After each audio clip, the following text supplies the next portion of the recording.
Crash! Rumore di sfere che si rompono? Assolutamente sì. È qui il rompiballe. Scusate per la pausa di una settimana, per motivi di impegni contingenti non siamo riusciti a presentarvi in questa nostra polemica rubrica e giornalistica e polemica rubriche dell'ascolto live, ma siamo di nuovo qua con l'intento fermo di essere assolutamente scomodi.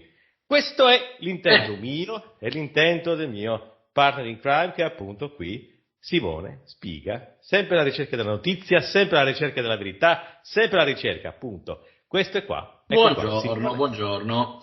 Beh, mi piace, quando mi presenti così mi piace, perché insomma, alla fine ci sta tutto. Certo, Quello sei fastidioso, quindi è giusto così, che tu debba essere fastidioso, devi continuare a essere fastidioso, altrimenti non ti vogliamo qua ad ascolto live. Se non sono fastidiosi non li vogliamo, ci mancherebbe altro. Comunque, allora, aprirei questa nostra chiacchierata con chiamiamolo necrologio, però è brutto chiamarlo così, richiamerei un ricordo di un politico nazionale parecchio famoso che oggi ha, diciamo così, cambiato dimora. E si tratta di Roberto Maroni. Roberto Maroni è stato un leader, prima di tutto un leader politico, perché è stata l'anima di sinistra della Lega Nord.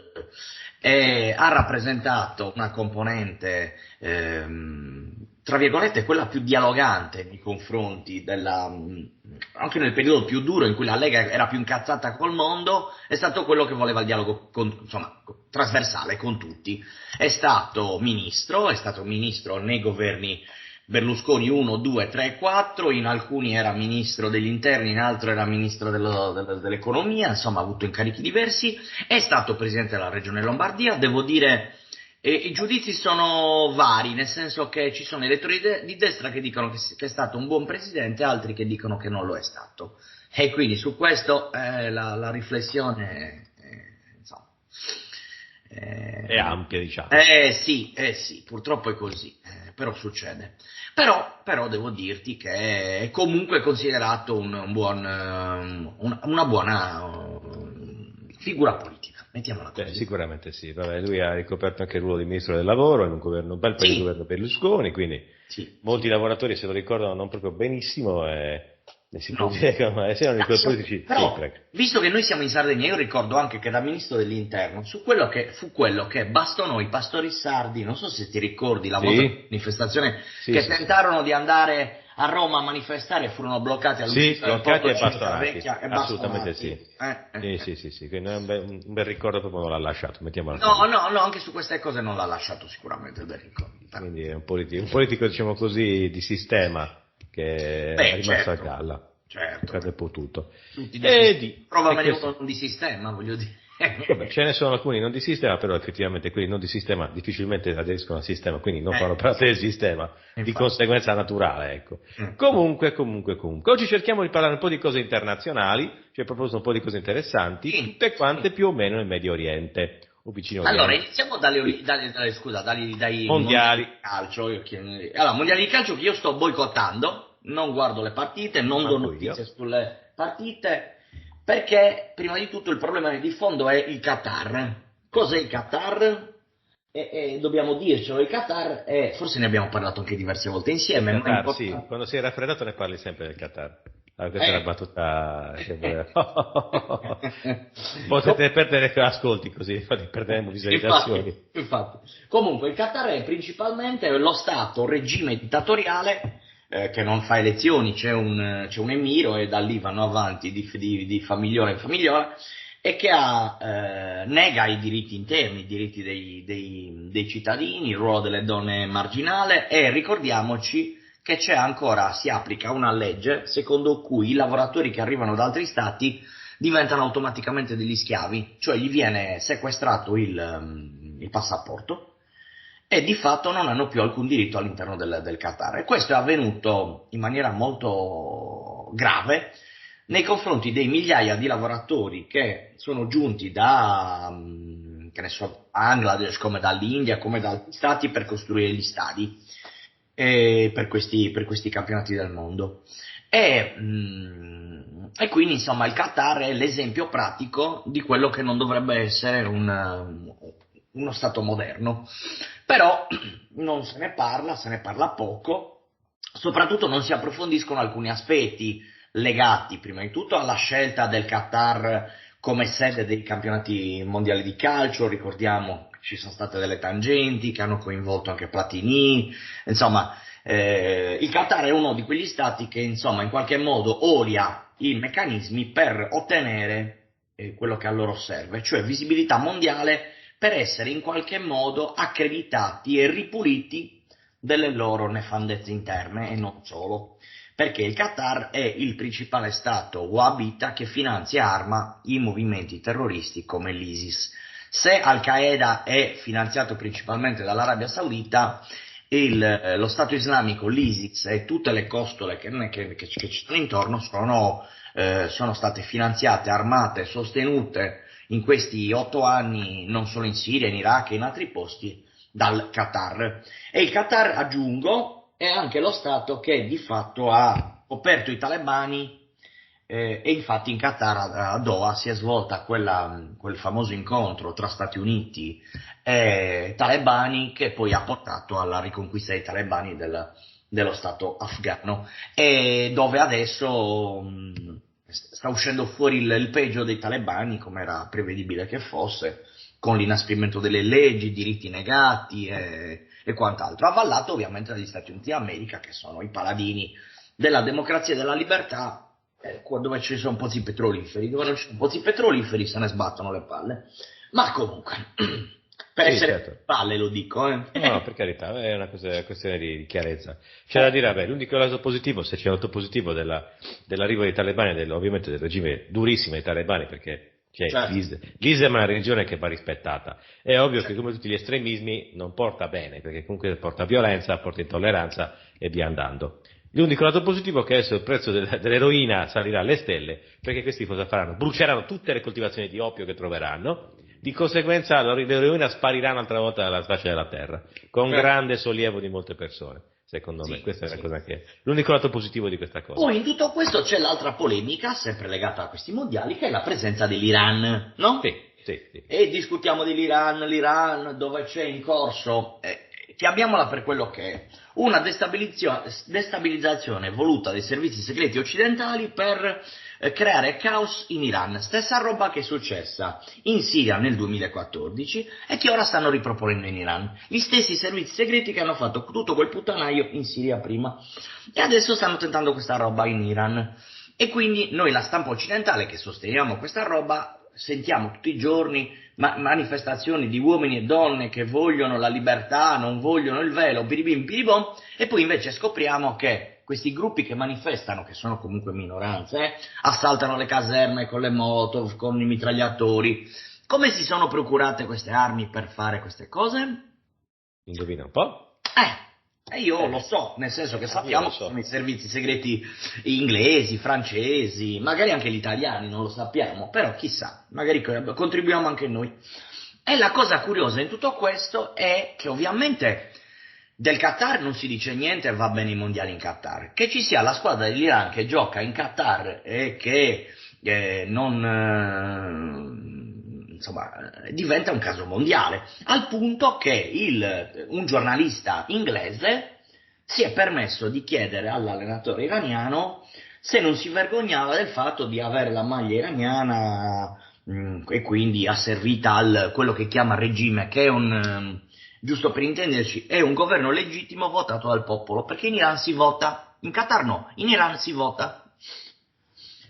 E io invece la domanda che mi farei, fossi io il giornalista iraniano e mi incontrassi con l'allenatore della Gran Bretagna che ieri ha giocato contro l'Iran, e ti dico anche il nome, l'allenatore della Gran Bretagna si chiama Gareth Southgate, scusa, e io gli chiederei: scusa, ma tu non ti vergogni di avere la maglia dell'Inghilterra che ha razziato, distrutto, sterminato le popolazioni irachene e afghane e siriane senza alcun motivo, inventandosi le armi di distruzione di massa di Saddam Hussein?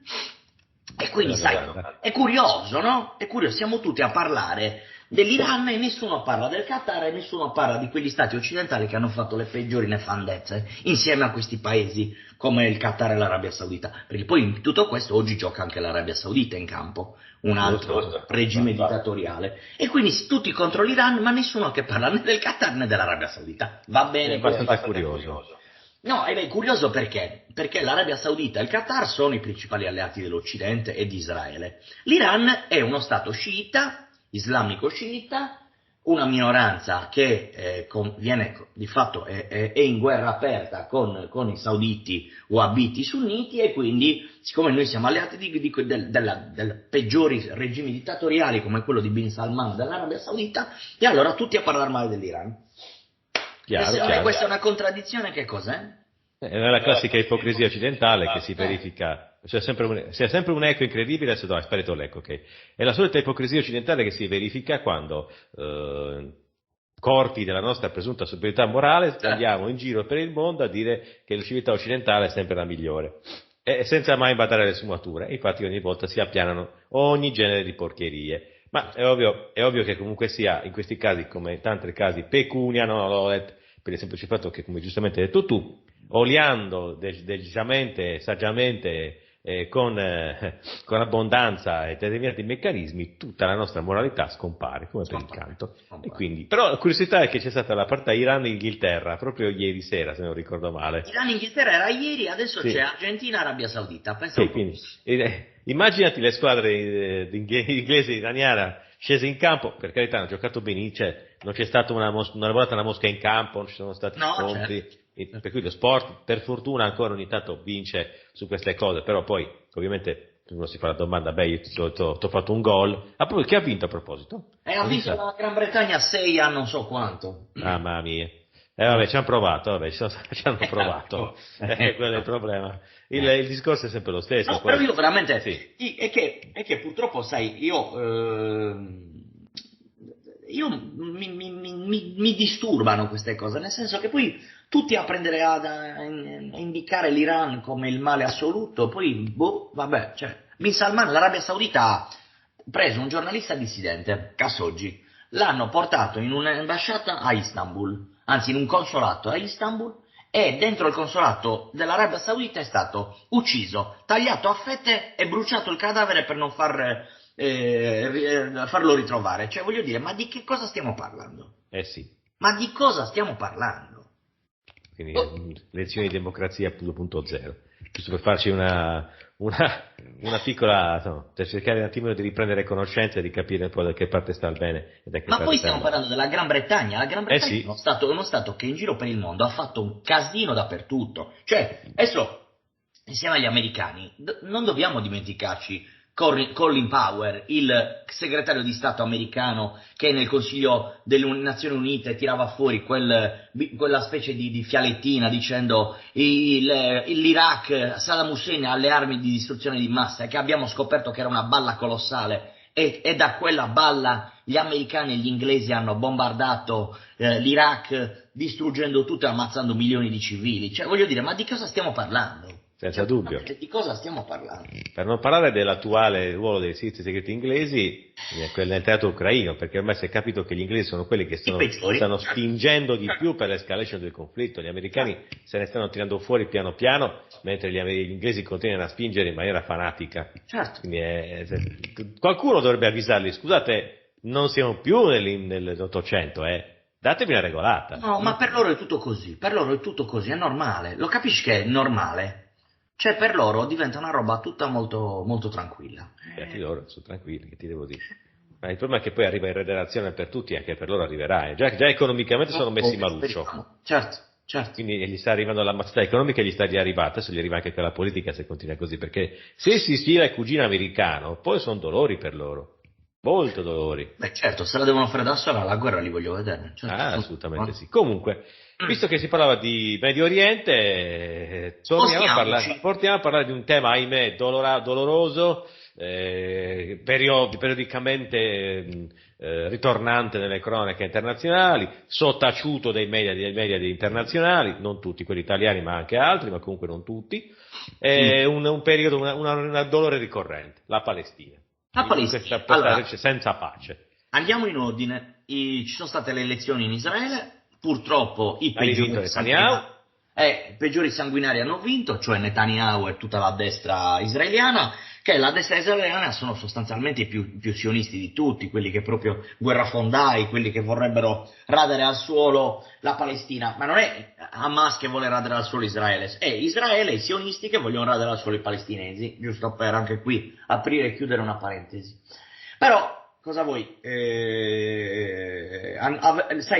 Lo sai bene anche tu, quando si crea il terrore in uno Stato, poi si cerca la sicurezza, tra virgolette. Ovviamente. E in Israele la sicurezza in un modo o in un altro è quella del sanguinario Netanyahu.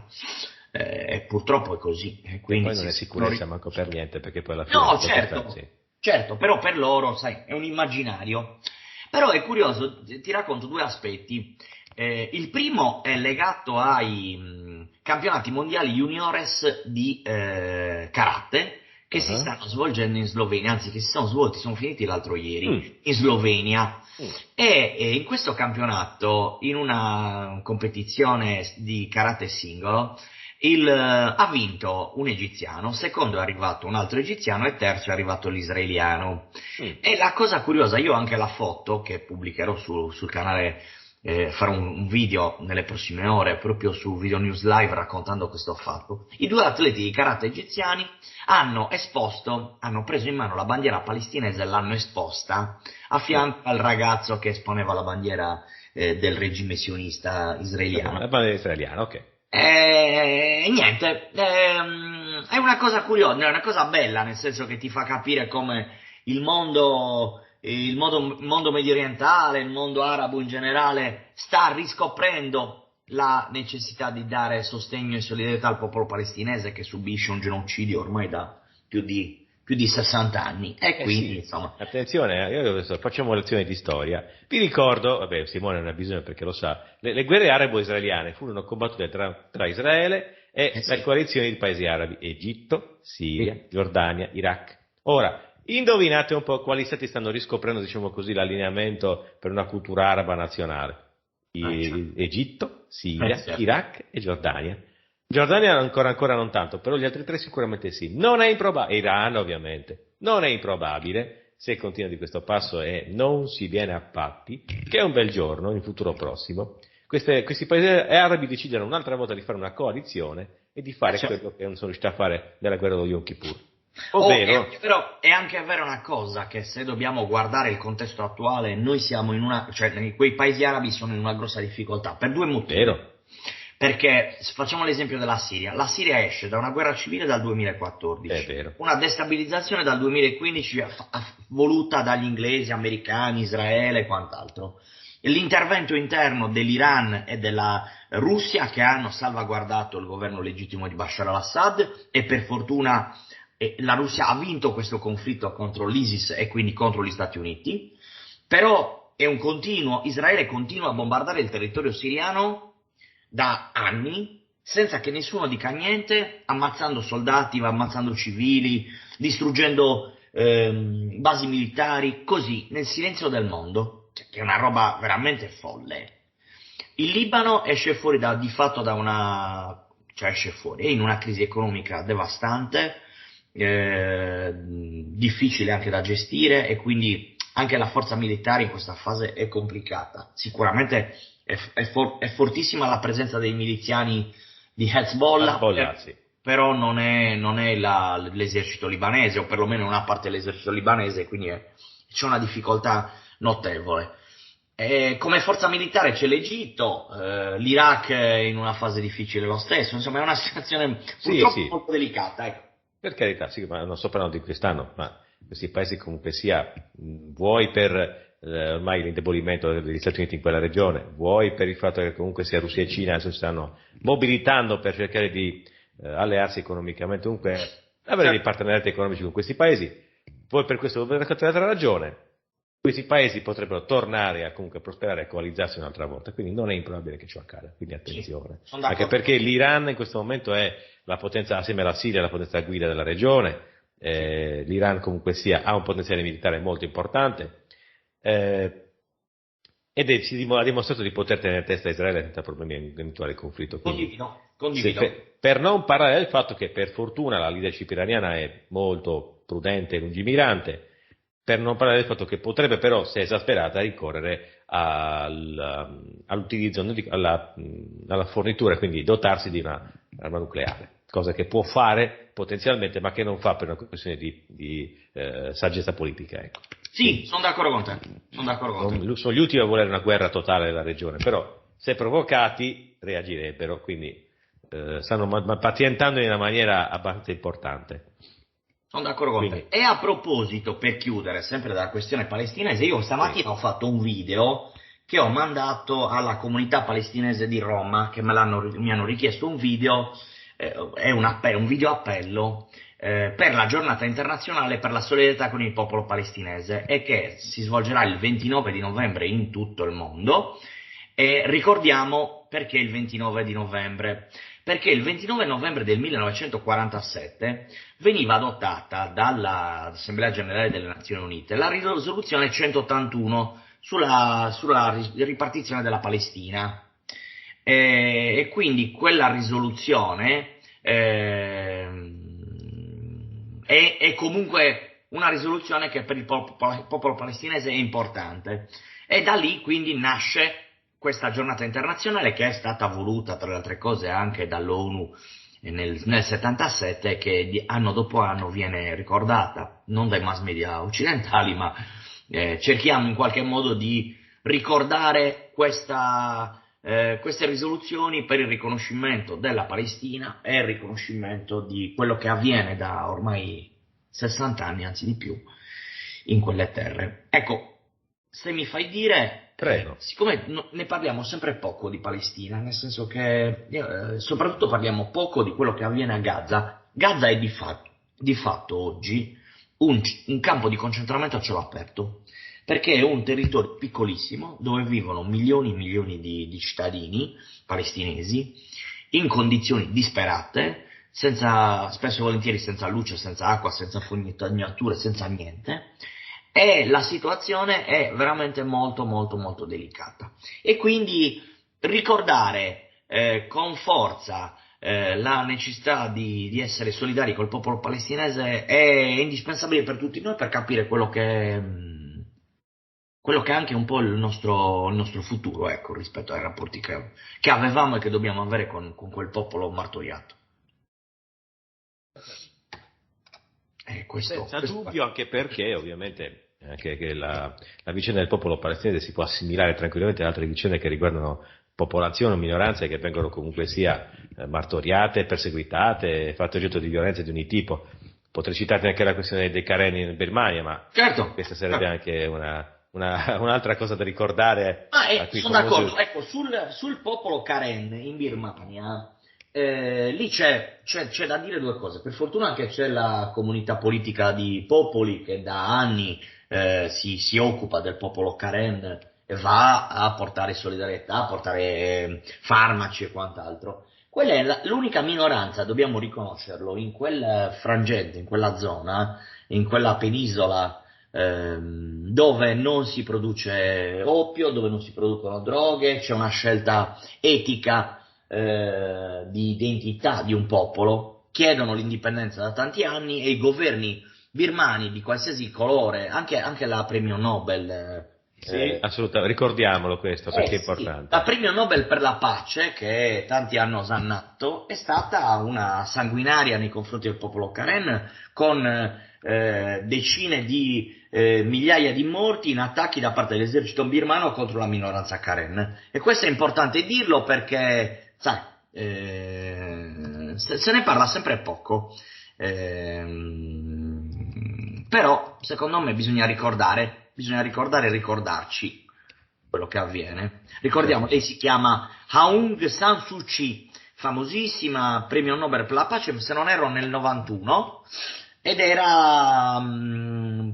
stata prima arrestata dai governi militari, poi è diventata anche presidente della Birmania, ma non ha fatto niente di diverso dai governi militari, cioè tentare di sterminare la minoranza Karen.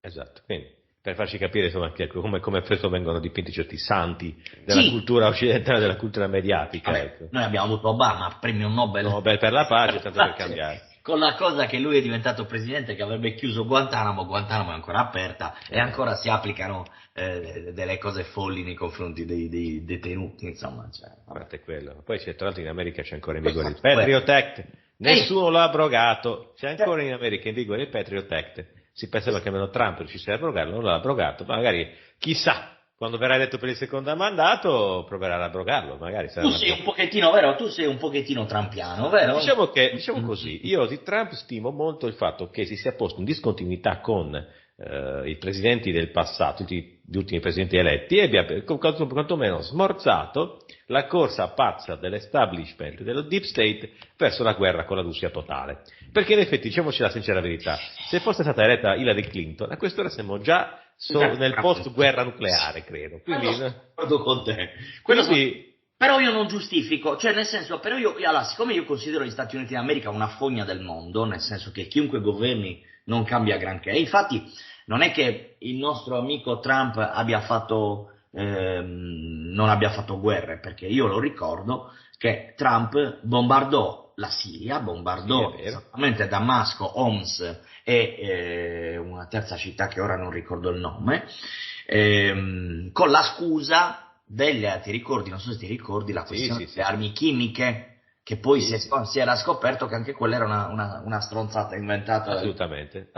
Quindi però, anche Trump è un po' complice di tutta questa cosa. No, ma non è un santo, per carità. Io mi limito a osservare due cose, poi due in croce, anche perché sono frutto di interviste fatte con i nostri ospiti in passato. Prima cosa, comunque, le azioni militari di Trump sono state comunque azioni telefonate, quindi non particolarmente brutali dal punto di vista militare, per cui alla fine le azioni militari sono stati avvisati in largo anticipo i governi interessati, tipo la Siria, quindi i danni sono stati tutto sommato limitati. Quindi è stata un'azione telefonata, controllata, mettiamolo così. E anche secondo le informazioni che si hanno, chiamò anche Putin per avvisarlo. Esatto, quindi più telefonato di così non si può.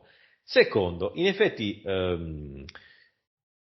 per quanto riguarda l'affare Covid, anche Trump aveva degli interessi in determinate branche dell'industria farmaceutica, perché in quanto prenditore si era messo a investire anche lui sul settore, quindi non ha proprio le mani pulitissime. Vero è che però quando poi si è presentata l'emergenza o presunta tale, e poi quando hanno iniziato ad esserci tutti quei provvedimenti assurdi, lui si è schierato decisamente contro e faceva contropropaganda rispetto a quel simpaticone del suo collaboratore dell'epoca che era Anthony Fauci. Non dimenticato di mandare via. Esatto, ha tentato di mandarlo via, c'è da riuscirci ovviamente perché è radicato quell'individuo. Non dimenticate neanche questo nome, da qualche parte deve essere andato perché si deve essere nascosto sotto qualche sasso, ma da qualche parte c'è ancora. Non dimentichiamoli mai questi nomi di questi personaggi, perché sono abbastanza nefasti e nefasti per noi. Comunque, no, certo, sono d'accordo, su quello sono d'accordo con te, però io rimango sempre guarda, tra Stati Uniti e Inghilterra. Certo. No, ma l'aggressività di questi paesi dal punto di vista della politica estera non si discute. Farei un leggero distinguo perché in effetti negli Stati Uniti non tutti sono di questo avviso. C'è una parte politica comunque sia che in questo momento è rappresentata dai repubblicani, però non il Rino, famosi Rino, ok? Republicans in the name only. Si tratta della nuova ondata dei repubblicani, nuova vecchia, diciamo così, legata a un pensiero più, chiamalo patriottico, sovranista, chiamalo nazionalista è brutto, però patriottico sovranista, certo. Che predilige l'interesse nazionale, quindi all'interno degli Stati Uniti. Guarda, quindi... io vedi, sugli Stati Uniti d'America, io tanti anni fa avevo una figura politica che mi piaceva molto, sulla politica estera, poi sulla materia economica era terribile, era un liberale di quelli tra i peggiori, che era Ron Paul. Ron Paul era, da un punto di vista di politica internazionale, tieni presente che lui veniva inserito tra i repubblicani, quindi tra virgolette nella destra, però lui era un libertario, sostanzialmente, infatti il suo movimento si chiamava Movimento Libertario, e lui non votò mai per nessun conflitto internazionale, votò contro la guerra in Afghanistan, votò contro la guerra in Iraq, e si espresse più volte in solidarietà col popolo palestinese, era molto critico nei confronti di Israele. Poi vabbè, materia economica lasciamo perdere, ma in America non ne trovi uno, era un iperliberista, una roba brutta, però in politica estera Ron Paul per me era un buon punto di riferimento. Poi vabbè, si candidò, non so se te lo ricordi, si candidò alle primarie dei repubblicani per diventare presidente degli Stati Uniti d'America, Certo. non ottenne il risultato che avrebbe voluto, e poi alla fine insomma è andato nel dimenticatoio. C'è il figlio, ma il figlio non è come il padre, non è assolutamente come il padre. Chiaro, Lo chiaro. seguo, ma perché poi mi interessa, sai, interessandosi di politica internazionale segui un po' tutto e vedi un po' tutto, però No, beh, questo è ovvio, ma è tipo i politici americani, come ad esempio adesso c'è il caso di Ron DeSantis, per esempio, che sta facendo discutere moltissimo. Personaggio curioso, interessante Ron DeSantis. Interessante su alcuni aspetti, però bisogna studiarlo bene, bisogna ancora vederlo. Io sono ancora sul chi va là, voglio capire bene, ma tanto lo vedremo. Sarà il nemico giurato di Trump in Pare di sì. prossimi 2 anni. Vediamo cosa succede, sentiamo le sue posizioni vere in piena campagna elettorale, cosa dirà, soprattutto sui temi. È un peccato, perché in effetti Ron DeSantis si è distinto per il semplice fatto che durante la psicopandemia è stato uno dei pochi governatori americani di Stato che ha evitato di imporre delle misure orrende come i lockdown, le mascherine all'aperto, al chiuso e cose di questo tipo. Ha mantenuto la vaccinazione del tutto facoltativa, quindi è stato molto liberale da questo punto di vista, molto maturo da questo punto di vista. Quindi mi sembra strano che venga dipinto come un individuo collegato al deep state e messo lì per fare l'avversario a Trump. Mi sembra molto strano. No, però certo sarà il problema è che comunque su questi temi lui si contrappone a Trump, nel senso che è così. Tra altre cose di origini italiane, lui è DeSantis dell'Avellinese, insomma. Quindi... E c'ha delle posizioni anche molto interessanti su alcuni temi, e su altre ha delle posizioni dure e rigide. Ad esempio sulla cannabis lui è per l'uso medico della marijuana, infatti è stata legalizzata in Florida anche quando c'era lui, anche se si oppone alla legalizzazione per uso ricreativo, diciamo, quindi insomma, per l'uso personale, ecco, mettiamola così. Poi sull'aborto è contrarissimo e contro ogni forma di interruzione di gravidanza, su questo è un po' una posizione un po' troppo chiusa. Vabbè, quello è un discorso. Le sue opinioni, certo. Andrebbe fatto, comunque già il fatto che comunque sia abbia una liberalizzazione dell'uso terapeutico della cannabis è un'apertura non indifferente, perché già quello è qualcosa. Sì. Non è, ma infatti ha delle posizioni comunque interessanti. Poi vabbè, come tutti i repubblicani hanno questa mania delle armi da fuoco, nel senso che vogliono liberalizzare la vendita di armi a chiunque come se fosse una roba normale. Ecco, io su quello ad esempio credo che l'America sia una roba folle, nel senso che io sono contrarissimo alla possibilità di vendere liberamente armi da fuoco, insomma, proprio contrarissimo. Io invece ho una posizione più articolata, perché mi sono reso conto di una cosa. Se è vero che le armi da fuoco vendute in maniera indiscriminata possono essere pericolose, d'altro canto comunque sia, la possibilità per una persona di poter detenere un fucile e una pistola a casa lo rende, non dico un potenziale assassino perché sarebbe troppo, però lo rende anche un personaggio pericoloso per il sistema, perché se poi vengono applicate determinate misure come quelle che abbiamo visto in questi 2 anni, però trovi che il popolo è armato e il popolo inizia a borbottare e a rumoreggiare, ci pensi 2 volte prima di insistere con certe misure autoritarie. In America, infatti, in molti stati, certe cose sono state anche molto limitate, perché a un certo punto hanno visto i cittadini scendere in strada con i fucili.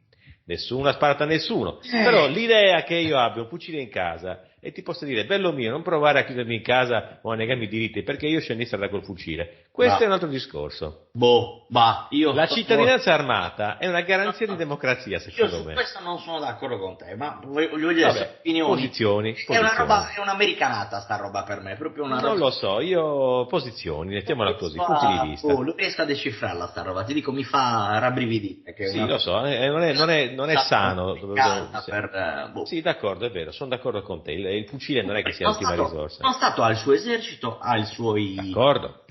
alle sue forze di polizia, che che rappresentano, Bravissimo, dovrebbero rappresentare tutti. Certamente, il problema è che però se lo Stato poi si rende complice di un sistema totalitario e diventa totalitario e inizia a negare le libertà e i diritti ai cittadini in maniera del tutto arbitraria obbedendo a un'agenda sovranazionale, chi deve farsi garante della difesa dei diritti delle persone, della libertà delle persone? Non con le pistole o le armi o con i mitra. Ho capito. No, vabbè, comunque, sì. Vabbè. Questo è vero, nel senso che la protesta civile deve avere la precedenza, devi essere in grado di difenderti in maniera non violenta. Comunque, scusa. Vabbè, dai, poi se no facciamo un'ora di parlare. No, certo. Cambio giusto per dirti contarti cosa ho messo stamattina, perché parlavo di forze dell'ordine, era curioso. Chiaro. Stamattina, siccome in queste ultime settimane in Francia ci sono tante manifestazioni di protesta contro il governo Macron, ho pubblicato un video dove si vede la polizia che usa dei metodi decisamente poco civili nei confronti a proposito, un pestaggio e quant'altro,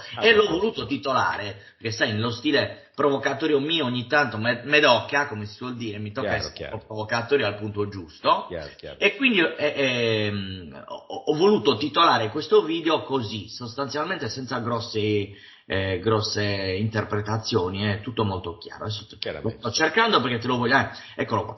Il titolo è: La Russia è uno stato di polizia, virgola, no, è la Francia. Che è strano, chissà perché. No, perché è curioso anche questo, no? Noi anche sulle manifestazioni in Russia contro il governo di Putin, e la polizia arresta, pesta e poi succede in Francia, succede in Italia, succede da altre parti ed è tutto normale. E vabbè, il bello dell'informazione, della nostra informazione. Questo è il solito discorso per la famosa moralità superiore che abbiamo nei confronti dei paesi di cui parlavo prima. Ovviamente ci sono sempre i paesi che sono sempre le culle della democrazia dove succedono le peggio cose. La Francia non fa eccezione, visto quello che è successo anche negli ultimi 2 anni, e torno sempre a quel discorso perché non bisogna mai dimenticare. Comunque, senti, diciamo che l'ultima parte di questa nostra chiacchierata potremmo riservarla alle cose di casa nostra sarda, Sardegna. Intanto la questione dei famosi pavoni, questi poveri pavoni che rischiano l'abbattimento ogni giorno. In effetti, forse ci potresti aiutare a ricostruire la vicenda, così ci capiamo meglio qualcosa. Certo, la ricostruiamo. Allora, stiamo parlando del parco di Monte Urpino, un parco comunale che viene gestito all'interno da una cooperativa che gestisce le pulizie, il benessere animale e quant'altro. All'interno del parco c'erano, anche se non sono mai stati censiti, e questo è un grave errore del comune di Cagliari, c'erano oltre 300 volatili o velivoli, come li ha definiti Paolo Truzzu in consiglio comunale rispondendo all'interrogazione. Più volte al posto di dire volatili ha detto velivoli. I pavoni a motore, bellissimi. Sì, pavoni a motore. Poi in questa interrogazione, in risposta a questa interrogazione, tra le altre cose, ha detto una coglionata colossale, posso definire, tanto non mi può querelare perché l'ha detta. Ha detto che lui nel 2020 è stato talmente male, era convinto di avere il Covid e invece ha avuto l'aviaria, e ha detto in più che l'aviaria H1S1, l'H1S1 è la suina, che è un virus che non è contagioso per l'uomo. E questa è già una parte della coglionata. L'altra parte della coglionata è l'aviaria, perché se lui avesse avuto l'aviaria, visto che negli ultimi 4 anni sono stati 50 i casi in tutto il mondo intero, BBC sarebbe venuto a intervistare Paolo Truzzo che aveva l'aviaria, avremmo parlato tutti.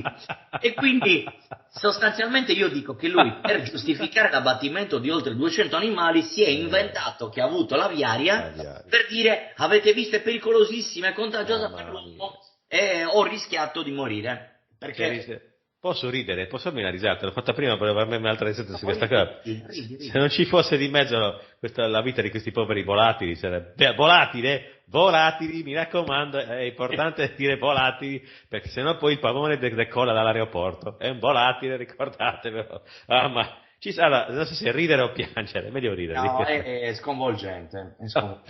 Però allora, è anche bello vedere l'impegno civile delle persone, cittadini che manifestano davanti al parco contro l'abbattimento, è anche una cosa, finalmente si vede.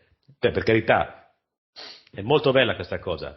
L'avrei gradita non per tutti, ma per alcuni anche nei 2 anni precedenti, però è bello vedere anche questa cosa, insomma. Sì, allora comunque cosa è successo? È successo che a fine mese di ottobre è stata riscontrata la presenza di alcuni uccelli morti. È stata fatta l'analisi per l'aviaria e si è riscontrato un primo caso di positività di aviaria. In quel momento l'ASL di Cagliari ha provveduto immediatamente a fare un provvedimento di richiesta di chiusura del parco al Comune di Cagliari, che è avvenuta in data 4 di novembre. La sera del 4 di novembre il parco è stato chiuso. L'indomani mattina, senza ancora avvisare nessuno, senza che venisse pubblicato neanche l'ordinanza di chiusura del parco, il parco è stato chiuso e alle 8:30 del mattino i veterani, insomma siamo a posto. Vabbè, dai. I veterinari dell'ASL sono andati dentro il parco e hanno abbattuto in maniera incosciente, in maniera vergognosa, oltre 200 volatili, tra, giusto per intenderci, galli, galline, dei cigni e altri. Anche i cigni? Sì, anche i cigni. Che cosa terribile. E questo è successo. Da lì è partita una mobilitazione da parte di tante realtà animaliste, da movimenti ambientalisti, da cittadini semplici, che sono poi la parte più importante di questa mobilitazione, e dal 5 a oggi, mi sono perso, che giorno è oggi? 22, continua il presidio per impedire l'abbattimento. In tutto questo, nel frattempo, come ho detto prima, Truzzo ha risposto a questa interrogazione in Consiglio Comunale il 15, cioè 7 giorni fa, dicendo che erano stoppati l'abbattimento e che avrebbe fatto un'ordinanza per lo stop all'abbattimento. Ordinanza che non è mai venuta, non è stata mai fatta, e quindi di conseguenza per questo i cittadini sono ancora davanti all'ingresso di Monte Urpinu, col freddo, la pioggia, il vento e quant'altro, a presidiare per dire noi ci siamo, non potete fare una cosa senza passare sui nostri cadaveri, insomma. Ovviamente, è un bel esempio di impegno civile, va bene così, è molto bello. Sì. Confidiamo nei cittadini nella loro volontà di proteggere questi esemplari, no? Perché è il minimo, certo. Una questione ecologica. Questo è ecologismo fatto bene, non le questioni green, ovvero difendere la vita l'incredibile degli animali, evitando così che vengano uccisi per chissà quale scempio. Questa è una forma di ecologismo, diciamo così, più sana, secondo me, come quelli che, per esempio, protestano contro chi inquina i fiumi, chi inquina i mari. Quella è ecologia. Evitare di fare il bagno nella merda. Preservare l'ambiente da quel punto di vista, non cercare le svolte green che poi inquinano ancora di più. Questo è un discorso. Sì, su quello poi è tutto un argomento molto lungo, molto travagliato. Io sono un sostenitore della decrescita felice. Sono un sostenitore della necessità di andare verso un'energia rinnovabile. Il problema è capire come, e soprattutto senza che ci siano politiche speculative da parte delle multinazionali. Ovviamente. Perché una roba è la democrazia energetica, ne parlava Jeremy Rifkin, che è un grandissimo economista che si occupa di questi argomenti, e diceva: partiamo dal basso, l'energia è di tutti, garantiamo la democrazia energetica con strutture piccole, senza speculazioni, senza l'intervento delle multinazionali. Per fare esempi, no? In centro Sardegna abbiamo dei comuni, alcuni che sono autonomi dal punto di vista energetico, che hanno fatto queste politiche, con pannelli solari sui tetti, con mino e microeolico, e non con strutture mega che poi non portano a niente se non soldi alle multinazionali. Ecco, quella è la strada, è la strada dei piccoli e medi centri. È chiaro che non lo puoi fare a Cagliari, non lo puoi fare a Roma, in quelle grandi città devi fare delle politiche diverse. Però se già ti togli parte dell'energia di cui hai bisogno nei piccoli comuni, nelle piccole realtà, con questo approccio delle comunità energetiche, già stai affrontando il tema in maniera molto seria. Però è un tema molto delicato, chiaramente lungo da affrontare, da raccontare, però è molto bello. Un giorno magari facciamo una puntata dedicata all'energia, al sistema energetico, alle cazzate di questo governo sul nucleare, alle cazzate di questo governo sui rigassificatori e quant'altro. Molto bello. Anche perché chiudo, perché poi ogni tanto e poi magari chiudiamo, che stiamo anche oltre il tempo. Ultima cosa la volevo dire, però, prego. In tutto questo noi stiamo aprendo 2 centri per la rigassificazione, una Piombino, una Ravenna, e poi si parla anche di Porto Scuso, per far arrivare queste navi con il gas, che è americano principalmente, ma non solo, che costa più di 60 volte in più rispetto al gas russo. E questo è non farci male, ma tagliarci direttamente I zebedei. Sì, ok. Ci sta tutto, no? Ci sta tutto, infatti anche lì bisognerà vedere come rivedere questa politica. È tutto curioso. Sì, assolutamente. Ma questo governo di cialtroni della Giorgetta Meloni non cambia niente, la linea è quella, non cambia assolutamente niente. Non hanno nessuna intenzione di cambiare. Infatti le conseguenze arriveranno anche per questo governo, ci mancherebbe altro. E poi dobbiamo fare il ponte sullo stretto, cosa vuoi di più? Mamma mia, anche quello, un'altra volta con questo del ponte sullo stretto. Adesso lo sai cosa faranno? Sì. Succede che fanno di nuovo il progetto, daranno milioni di euro a ingegneri, consulenti, quant'altro, tutti amici degli amici, e poi passeranno i primi 5 anni, andrà al governo qualcun altro, il progetto verrà ribloccato, poi tornerà a vincere dopo 5 anni il centrodestra, riproporranno il ponte sullo stretto, e nel frattempo siamo qui noi che paghiamo, perché paghiamo, questa è la verità. Cose ridicole. Vabbè, si spera che magari cambi qualcosina. Le ultime 2 cose volevo dirle in merito alla questione Covid alla lontana, perché volevo ricordare una cosa. Volevo ricordare il nostro amico della radio Davide Rossi con l'autore di libri interessanti, che non si capisce per quale motivo ha ricevuto una querela da parte di Roberto Speranza. Querelato da parte di Roberto Speranza per aver raccontato, e questo l'ho detto anche a Mentino News, lo ripeto adesso a rompiballe, per aver raccontato la sua versione dei fatti, aver raccontato le vicende della Società Internazionale Fabian Society nel suo libro, tra l'altro molto bello, molto ben venduto, di cui abbiamo parlato anche in radio, sì. E dopo 2 anni che questo libro girava, un anno e mezzo, 2 anni, viene querelato da Speranza. Ora, si è accorto dopo 2 anni che esisteva il libro. Comunque sia, adesso abbiamo invitato Davide verrà qui in trasmissione qualche giorno e racconteremo con lui questa cosa che è assolutamente incredibile. Detto questo, Simone, allora io ti devo ringraziare, che dire, chiacchierata interessante anche oggi, abbiamo rotto un po' le balle, va bene così, e che dire, comunque cercheremo di tornare puntuali ogni settimana con questo tipo di rubriche e magari allargheremo anche qualche ospite. Ricordo a tutti gli amici della radio, ti prego. No, non vorrei che la querela da Paolo Truzzu che ho detto che era una coglionata questa cosa della via, lo ribadisco spiegandolo bene, perché così è meglio. E ci avrebbe dovuto il sindaco, se fosse stato così. Io chiedo ufficialmente di vedere la cartella, visto che ne ha parlato lui, io non mi sarei mai permesso di parlare di salute del sindaco, è un tema molto delicato e dovrebbe rientrare nella privacy, ma visto che lui l'ha detto lui in consiglio comunale che ha avuto l'aviaria, io vorrei vedere la cartella medica in relazione al suo caso di aviaria, perché altrimenti purtroppo è da definire una coglionata.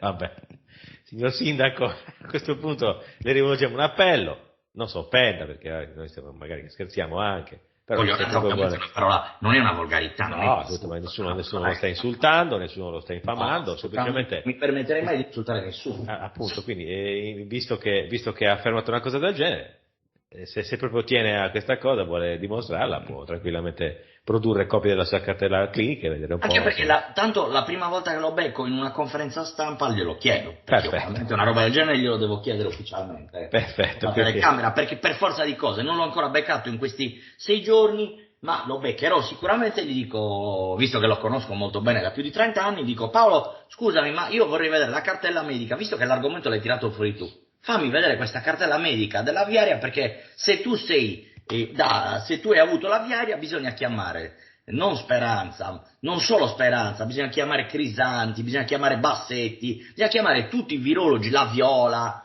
tutti che devono venire a Cagliari e studiare il tuo caso, perché è un caso più unico che raro. Un caso da manuale, da letteratura, insomma. Certo. Scriviamo a quel punto. Meglio di così, infatti, diventeremo anche... avessi fatto anche favore alla scienza, quindi avresti anche contribuito alla ricerca scientifica, meglio di così. Certo. Comunque, dopo questa importante e necessaria precisazione, possiamo avviarci ai saluti. No, perché poi magari fare la nome a te non è bello, non voglio dire. No, ma infatti ma per evitare questo tipo di incomprensioni mettiamo le mani avanti, ovviamente. Certo. Quindi, l'ha detto lui, mica l'abbiamo detto noi. Poi lo dice lui, tra l'altro l'hanno riportato anche i giornali, mica lo riporto ma io. aspetta, io ho pubblicato sul canale Video News Live il video integrale con le dichiarazioni di Paolo Truzzo e si sente lui che dice questo, non è che è un'invenzione. No, ma infatti non è che è stato riportato dalla stampa così, c'è proprio le sue dichiarazioni pubblicate. Sì, ma infatti è giusto. E non smentite. No, ma infatti è una cosa che ha detto lui, quindi ci limiti a riportare quello che ha detto lui. Poi uno può dire che ha detto una stupidaggine, ma questa è una libera opinione, poi non penso che rientri nei reati penali dire che questa è una stupidaggine. Comunque vabbè, vediamo un po' l'evolversi della vicenda. Comunque per adesso, Simone, ti ringrazio tantissimo, questa era Rompiballe, proprio oggi abbiamo rotto le balle sia a livello locale che a livello internazionale, è così che si fa, e comunque continuiamo con... Tanto seguite il canale di Simone Spiga, Video News Live, su YouTube, la sua pagina Facebook, Rumble anche, così in caso di chiusura sapete dove andare, ovvio, ci vuole il canale di emergenza, perché c'è anche il radioascolto live, il canale di emergenza che è appunto su Rumble. Quindi seguite anche il radioascolto live su Rumble, su YouTube ovviamente, su Spreaker, e poi c'è anche la nostra pagina di Facebook con i link sempre in aggiornamento, dove troverete anche il collegamento a questa puntata del Rompiballe, che vi saluta, vi dà appuntamento alla prossima puntata. Tra l'altro, scusate, stavo per dimenticarlo, puntata speciale di Non Conforme questa settimana con Linda Corrias. Torniamo a parlare con l'avvocato Linda Corrias. O meglio, puntata speciale di Mementino News con Enrico Balletto e Linda Corrias per una chiacchierata a 3 su questioni legali, quello che è successo con la questione Covid, Green Pass e bla bla bla, e poi parleremo anche di bollette e altre cose. Benissimo, Simone, grazie mille a te, buona giornata e ci vediamo presto. Ciao, alla prossima puntata.